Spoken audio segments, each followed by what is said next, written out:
Considérons maintenant le cas d'une augmentation de l'investissement. On fait des politiques que, basiquement, ils vont faire que, indépendamment du taux d'intérêt, ou pour n'importe quelle valeur du taux d'intérêt, l'investissement augmente. Ces cas-là, que ça pourrait sembler un peu étrange, en fait, c'est quelque chose de très typique.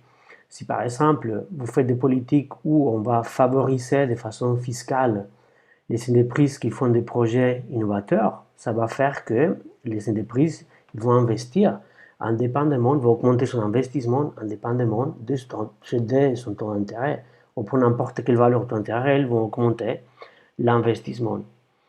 Pareil, ça peut arriver aussi avec des innovations technologiques. Il y a plein de fois des innovations technologiques qui sont intégrées dans les nouveaux équipements. Donc, quand une entreprise a envie d'acheter ces nouvelles technologies, en fait, elle va être obligée d'acheter les nouveaux équipements. Et rappelez-vous qu'on achète les nouveaux équipements, c'est de l'investissement. Donc ça, c'est des exemples typiques pour illustrer cette idée de que j'augmente l'investissement pour n'importe quelle valeur du taux d'intérêt. Donc on va voir l'effet de ce type de politique selon notre petit modèle macroéconomique. Alors, comme avant, on part d'une situation initiale d'équilibre et on va voir l'effet d'une augmentation de l'investissement. Donc là, vous voyez que pour n'importe quelle valeur du taux d'intérêt réel, l'investissement va augmenter. Ça, c'est le type de politique qu'on doit évaluer. Donc, on part d'une situation initiale d'équilibre. Donc, vous savez, l'offre devient le service, c'est égal à la consommation, comme on fait toujours, plus l'investissement à l'équilibre, plus la dépense publique. Donc, qu'est-ce qui passe ici? Ce qui passe ici, c'est que ici, l'investissement va augmenter indépendamment du taux d'intérêt. Donc, en particulier, à l'équilibre, l'investissement devrait augmenter. Donc, l'investissement augmente. Donc, comme avant, la partie gauche, elle est constante, il devrait y avoir quelque chose dans la partie droite qui devrait diminuer pour compenser cet effet-là. Mais ici, la situation est un peu plus étrange qu'avant parce que la consommation reste constante, la dépense publique reste constante, alors l'unique possibilité, c'est que l'investissement diminue. Donc elle augmente, mais après il va diminuer, c'est l'unique possibilité. Donc l'investissement devrait diminuer. Et comment est-ce qu'on pourrait arriver à faire diminuer l'investissement? Comme d'habitude, les taux d'intérêt, que c'est les prix des fonds prêtables, devraient augmenter. La question maintenant, c'est pourquoi cette augmentation de l'investissement, ça va nous donner, à partir du marché des fonds prêtables, une augmentation de taux d'intérêt et alors une diminution de l'investissement à l'équilibre. Donc ça, c'est la question qu'on va se poser quand on analyse les marchés des fonds prêtables. Alors, regardons maintenant les marchés des fonds prêtables. Donc, on part d'une situation initiale d'équilibre. Donc, situation initiale d'équilibre. Donc, on a le taux d'intérêt, fonds prêtables. Donc, on a, si vous vous rappelez, l'offre de fonds prêtables, que c'est l'épargne nationale. Donc, fonds prêtables, l'offre. Et on a la demande des fonds prêtables. La demande des fonds prêtables, que c'est l'investissement. Donc initialement, on est là. Donc ça, c'est le taux d'intérêt d'équilibre, initialement. Donc je vais le noter ici, 1, pour dire qu'on est là. Donc maintenant, on avait dit, qu'est-ce qu'il passe si j'augmente l'investissement pour n'importe quelle valeur du taux d'intérêt réel? C'est pas l'entreprise, c'est envie d'acheter un nouveau type d'ordinateur, donc ils ont besoin d'acheter de nouveaux équipements, etc. Donc l'investissement va augmenter. Donc quelle courbe va se déplacer?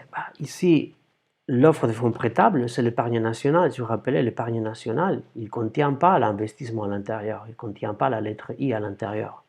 Donc dans ces cas-là, l'offre de fonds prêtables ne va pas se déplacer, elle reste là.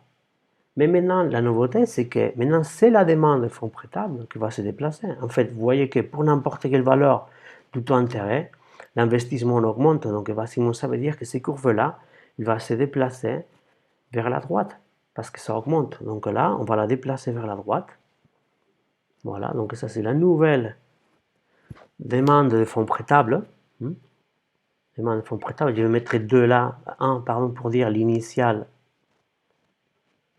Là, je vais mettre 2 pour dire la nouvelle fonction d'investissement, la nouvelle demande de fonds prêtables. Et qu'est-ce qu'il passe dans notre cas? Le nouveau équilibre se trouve là, où effectivement, le taux d'intérêt est plus élevé et l'investissement revient comme avant. Donc, c'est quoi les mécanismes très similaires? Au taux d'intérêt initial, si on resterait là, qu'est-ce qu'il passe? Que la demande des fonds prêtables est plus élevée que l'offre de fonds prêtables. Donc, comme dans le marché des pizzas, si vous avez une demande de pizza plus élevée que l'offre de pizza, les prix des pizzas vont augmenter. Et si la demande de fonds prêtables est plus élevée que l'offre de fonds prêtables, alors les prix des fonds prêtables, qui sont le taux d'intérêt, va augmenter et on arrête jusqu'à là. Et dans ces cas-là, initialement, vous voyez, avec ce taux d'intérêt, l'investissement serait très élevé. Vous voyez, parce que c'est une demande de fonds prêtables très élevée. Mais comme les impôts, comme le taux d'intérêt a augmenté, voilà, les investissements en fait diminuent et on se met à nouveau là. Donc ça, c'est exactement l'effet que je vous avais dit. Si vous vous rappelez, on avait dit que dans notre équation précédente, on avait regardé que les taux d'intérêt devraient diminuer et comme ça, devrait augmenter et comme ça, l'investissement devrait diminuer.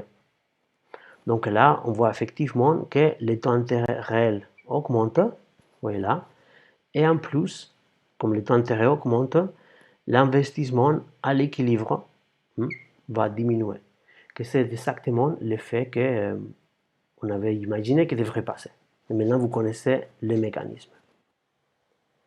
Le problème ici, c'est que cet effet, c'est quand même un peu étrange. Pourquoi c'est un peu étrange? Parce que on vient de voir qu'on a des politiques qu'on utilise pour incentiver l'investissement, pour augmenter l'investissement. Mais en fait, les choses qui passent, c'est que finalement, l'investissement, il ne change pas. Il était là, et après, il va rester là, l'investissement. Mais les taux d'intérêt augmentent. Mais bon, dans la réalité, en fait, on ne voit pas ça. Dans la réalité, on pourrait voir que les taux d'intérêt augmentent, ça on les connaît très bien, mais on devrait voir aussi que l'investissement augmente. En fait, cette histoire-là, il nous montre une prédiction, une implication de notre modèle, qu'en fait, ça ne colle pas avec la réalité. Donc, on peut déjà imaginer qu'on a trouvé une implication de notre modèle qui ne colle pas avec la réalité, donc notre modèle, on est sûr qu'il n'est pas bon. En fait, on devrait le mettre à la poubelle. Mais en fait, vous allez voir que le modèle, il n'est pas tellement mauvais, parce que vous voyez que dans les deux exercices précédents, ça collait très bien avec la réalité. En fait, vous allez voir que les petits problèmes qu'on a là, c'est lié à que la fonction d'offre de fonds prêtables, elle est un peu étrange par rapport à une situation d'un marché, on va dire, standard. Montrer ça avec le marché des pizzas. Donc, dans notre cas, le marché de fonds prêtables, comme on avait fait dans tous les exercices, il avait cette forme-là. Donc, on a l'offre de fonds prêtables, que c'était l'épargne nationale, et on a la demande de fonds prêtables. Fonds prêtables, demande, que c'est l'investissement. Et ici, on a les taux d'intérêt d'équilibre. Bon, l'histoire ici, c'est que ça c'est comme n'importe quel marché, vous allez avoir la demande, vous allez avoir l'offre. Mais je vais vous montrer maintenant avec le marché des pizzas que l'offre de fonds prêtables, c'est un peu étrange par rapport à un marché, on va dire, standard. Donc, si vous regardez le marché des pizzas, si on regarde le marché des pizzas, le marché des pizzas, on devrait avoir les prix des pizzas. Et on a ici la quantité de pizzas. Donc, on avait la demande de pizza, c'est la demande de pizza, et on avait l'offre de pizza. L'offre de pizza, elle avait une forme comme ça, c'est l'offre de pizza. Donc, vous voyez que c'est un peu différent. La demande de pizza est un peu la même tête que la demande de fonds prêtables, pente négative, vous voyez. Mais par contre, l'offre de pizza, c'est assez différente à l'offre de fonds prêtables. Ici, l'offre de pizza est une pente positive, comme on a déjà vu au premier chapitre. Mais ici, l'offre de pizza, c'est un peu trop positif, on va dire. C'est complètement vertical. En fait, vous allez voir que si, à la place d'avoir une offre de fonds prêtables complètement verticale, si on aurait un truc de ce type-là, vous allez voir que notre modèle va être corrigé. Donc, rappelez-vous, dans notre cas, on avait dit que l'investissement, il va se déplacer comme ça. Hein. Et le problème, c'est qu'on restait là, nouveau équilibre, on restait là. Mais simplement, si à la place d'avoir une fonction d'offre de fonds prêtables, à la place d'être verticale, si à la place d'être comme ça, imaginez-vous que la fonction serait comme ça. Si la fonction est une forme comme ça, imaginez-vous qu'on a quelque chose de ce type-là. Si on aurait eu quelque chose comme ça, vous allez voir que les nouveaux points d'équilibre, effectivement, les taux d'intérêt par rapport à la situation initiale a augmenté, mais aussi l'investissement. Et ça, c'est quelque chose qu'on voit vraiment dans la réalité. Donc ici, grâce à qu'on a trouvé un petit problème dans notre modèle, ça nous a permis de dire, bah, peut-être on a oublié quelque chose là-dedans. Donc on va essayer d'introduire quelque chose dans notre modèle qui va nous permettre d'avoir une offre de fonds prêtables qu'à la place d'être complètement verticale, on va faire qu'elle a une pente positive comme dans les cas d'un marché on va dire standard comme les pizzas. Et là, ça va nous permettre d'avoir des résultats beaucoup plus réalistes. Donc comme ça, le modèle, ça va coller à la réalité.